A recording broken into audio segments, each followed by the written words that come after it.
Alright guys, welcome back to Formula 1 news. After losing his win streak in Singapore, Max Verstappen vows to take revenge on the grid by winning by at least 20 seconds in Suzuka this weekend. Will Red Bull bounce back from a disastrous weekend in Singapore? Will the technical directive continue to affect them if it has at all? Red Bull themselves say didn't have any impact on their car. Some engineers echo the same opinion, but we will only see this upcoming weekend. Very much enjoy your thoughts in the comments. Hit the like button if you enjoy. Subscribe if you're new as always. Now, speaking of Yuki Tsunoda, of course, his home Grand Prix. He's had a bit of a mare the last couple of races. Monza, his car broke down on the formation lap, and then a lap 1 incident with Sergio Perez caused this damage to his car that ended his race immediately. Now, I will say, this is the onboard from Perez of this incident, and Perez on Albon later in the race was completely outrageous and just ruined Albon's race completely. This is a lap 1 incident, and I actually think that while Perez probably shouldn't go for this move, he is on the hards, Yuki's on the softs. He probably shouldn't go for it. I don't think that he's massively in the wrong here because Tsunoda, there's nobody on his outside here. And as Perez comes into the corner, we see that he is kind of alongside at this point. At least he's, he's got some degree alongside Yuki. Yuki's got room on the outside as well, but Tsunoda just cuts him off into the apex really, and they make contact here. So I feel like this is kind of just like a lap 1 incident.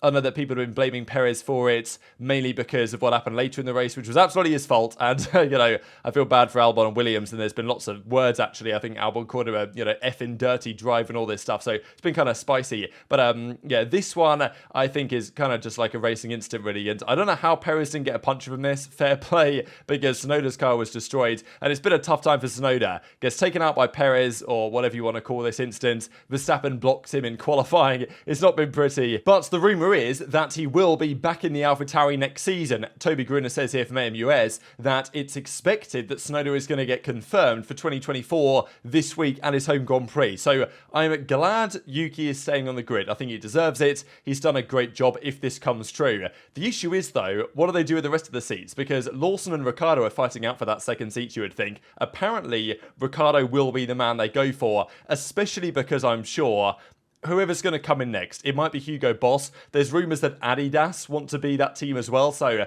who knows. But they're going to have a new title sponsor next year. They will want Ricciardo to be their figurehead. That's just how it is. So one of Tsunoda, and if Tsunoda's there, then it's one of Ricciardo and Lawson, but seems like AMUS think it's going to be Tsunoda Ricciardo for next season. Unless Ricciardo has an absolute mare when he comes back at the end of the season, that's probably how it is. Mick Schumacher as well, we heard rumours the other day that he's looking to potentially compete in the World Endurance Championship for Alpine and then maintain that reserve seat at Mercedes for the time being. But, just to swap this opinion rounds, if they keep Tsunoda and Ricciardo, then where does Lawson go? You'd think that Lawson to Williams makes so much sense, but I don't know what's going to happen there because the rumour is that they're going to keep Sargent. So one of those drivers is going to be out of a seat. And as of today, that's apparently going to be Liam Lawson, which doesn't make that much sense to me because he's done a killer job. I do feel bad for Yuki because this weekend, the AlphaTauri with the upgrades was actually pretty damn good. And Yuki was beating Lawson in, qualifying until he got blocked and then he made a mistake. So I guess that part was his own fault. And then he had the incident in the race that cost him the chance to score points as Lawson did. So depending on what happens at the next race, definitely in Suzuka, it's going to be Lawson and not Ricciardo. From Qatar, Danny Rick might be back in the car. We'll see. Hopefully he can race again for the rest of the season. Obviously, all the races that he's trying to do, at least 6 more, would be good for Danny Rick, but Lawson's done a killer job, and I feel like he definitely deserves a seat somewhere. So, if Williams really stick with Sargent over Lawson, if that's what happens with AlphaTauri, or whatever they're going to be called next year, I will be quite surprised. Now, this weekend is Suzuka. This is the track, and it's a track which is a traditional aero circuit. It should favour the Red Bull, no doubt about it. They were unreal around here last year. Verstappen had probably his most impressive drive of the season after the red flag and it was raining and he pulled a gap of like 27 seconds in 28 laps, something like that, over P2, and then Leclerc got the penalty for against Perez, all this stuff. Bit of a disaster. Verstappen won the World Championship in that race, despite all the controversy at the end. So this should be, on paper, a really good track for the Red Bull. But is the technical directive affecting them? And this is the question question that we had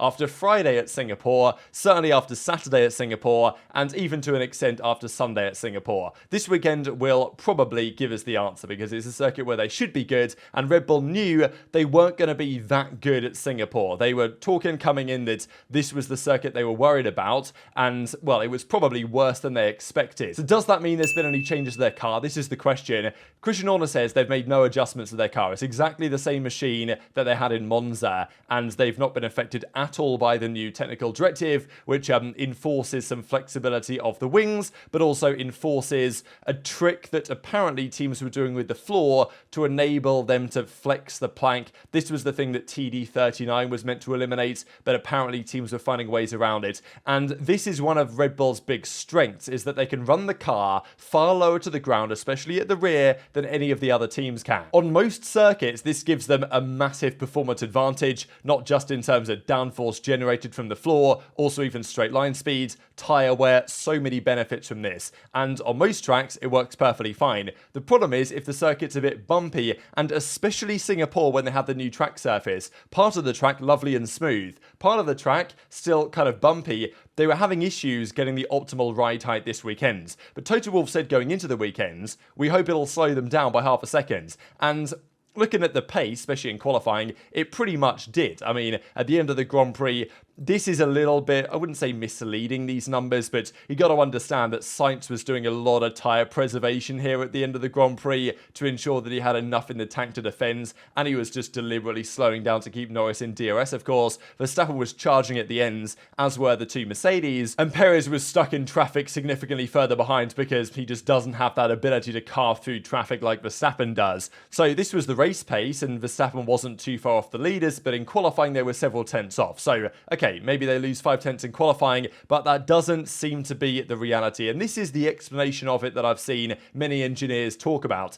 is the rear ride height of the Red Bull. If you guys aren't aware, there's what's called a legality plank on the bottom of the cars. And that's this wooden thing on the bottom of the car right here. And at the start of last season, the big talking point was that this plank is only allowed to wear by 1 millimeter during a Grand Prix. But it was only tested in 2 specific points by the FIA. So teams, potentially Red Bull and Ferrari, that was the rumour last season, were exploiting some flexibility to enable it to wear more in other areas but still pass the tests. The TD39 was meant to eliminate that flexibility, but apparently there were still ways around it. This new TD018 has apparently completely outlawed that now. So wearing of the plank is a concern, especially for Red Bull because their car is so well designed. The floor, the rear suspension, they can run their car really low to the ground. And this is what they ran into back in Spa. You guys might remember if you watched the Spa Grand Prix, up Radion, they were bottoming out hard up this up the hill here, right? And pretty much every other team was not sparking anywhere near as much as the Red Bull. They were also the only team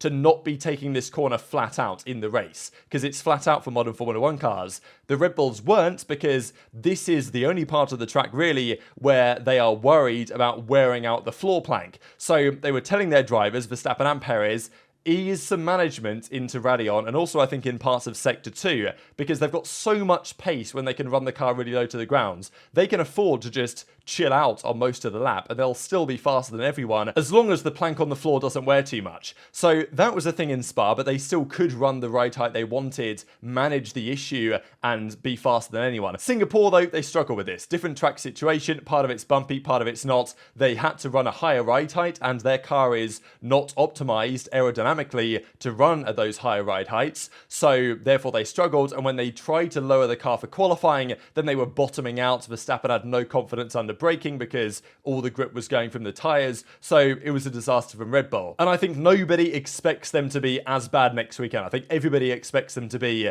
a lot better than last weekend. The question is, will they be back to normal form, or is there a chance that this new technical directive, which is potentially eliminated something they were doing with their floor, means that they now can't afford to be as aggressive with their ride height as they used to be, or they'll run into these issues. Around Suzuka, you wouldn't think that'll be a massive problem, but I think the only way that we're going to get competitive races again is if Red Bull are forced to raise their ride height because of this legality plank thing, which potentially has been affected by the new TD. That, I think, is the only way that that Verstappen doesn't win the next several races in a row again, because the tracks will come back to favour that car again. Now, Red Bull say themselves, we've not changed anything. The car's the same. For the reasons I've discussed, they were just bad in Singapore. And Verstappen seems to be of this opinion as well. Even after like Friday and Saturday, they were basically saying, all right, you know, whatever, you guys can have this one. We'll see you in Suzuka type thing. And that's what Max said after the race. Okay, it's okay. They can take one. We'll go again next week. And I'll just share this clip for you guys quickly. There's a bit of translation happening in the background, but you guys can hear what he says. And he's like, yeah, look, we'll try and win by 20 seconds next week. So now maybe it's the worst racetrack for Red Bull. You think in Suzuka you're going to recover? Like we were seeing you fighting there for the wins or winning so easily? The target is to win by at least 20 seconds.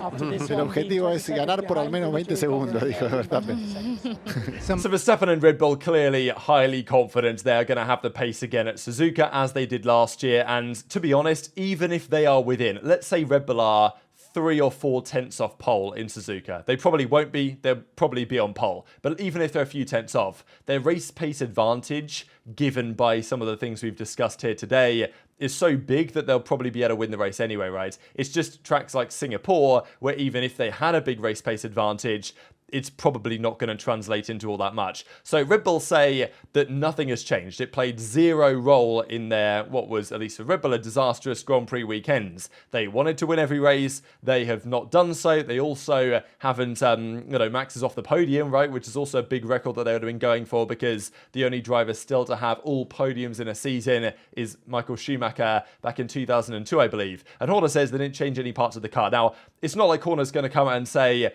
yeah, they got us, they got us, boys. We had to change this, that, and the other, and now we're going to be screwed. He's not going to say that, is he? Like, obviously, he's going to say that it didn't make any difference. But, so the question will rage on. But the reality is that this weekend, they still had pretty good race pace, even on a disastrous situation.